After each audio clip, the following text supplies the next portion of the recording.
Angle M segment NQ perpendicular segment MP, then MQ is equal to 9, QP is equal to 4 Q. आता तुम्हाला काय केलंय तर एक राइट एंगल ट्रायंगल दिलाय. In right angle triangle MNP. आता NQ हा परपेंडिकुलर आहे MP ला, बरोबर की नाही.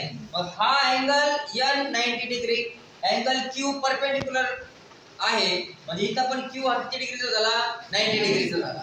मग दिलेल्या ट्रायंगल मध्ये दोन राइट एंगल आले तर आणि NQ हा परपेंडिकुलर आहे, तर आपण कुठला थेरम यूज करणार, जिओमेट्रिकल मीन मेथड, त्याचा थेरम.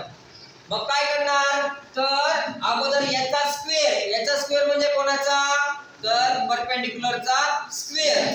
परपेंडिकुलर काय आहे NQ square is equal to product of the sides, म्हणजे काय येईल MQ into QP.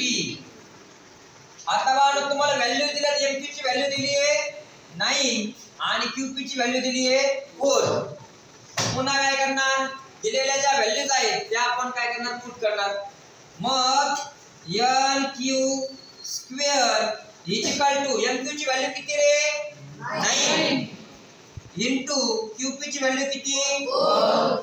म्हणून NQ square is equal to दोघांची मल्टिप्लिकेशन करा 36. ऍक्च्युअल आपल्याला काय फाइंड करायला सांगितलंय NQ, पण इथं काय आला बाळा NQ चा स्क्वेअर इज इक्वल टू किती आलंय 36. मग हा स्क्वेअर कॅन्सल करण्यासाठी आपल्याला त्याचा स्क्वेअर रूट घ्यावा लागेल. मग एका साइडचा स्क्वेअर रूट न घेता आपण दोन्ही साइडचे काय करणार स्क्वेअर रूट घेणार. मग म्हणणार taking square root on both side. मग अंडर रूट काय येईल तर NQ square is equal to under root 36. पुन्हा बाळांनो हा स्क्वेअर आणि हा स्क्वेअर रूट काय होईल कॅन्सल, म्हणजे इथं काय येणार NQ is equal to square root of 36 is 6. आता इथं काही आपल्याला युनिट्स वगैरे आलं नव्हतं, म्हणून आपण फायनली आन्सरला काय देणार 6 युनिट्स. 6 काय करणार युनिट्स देणार. समजला का रे? हो.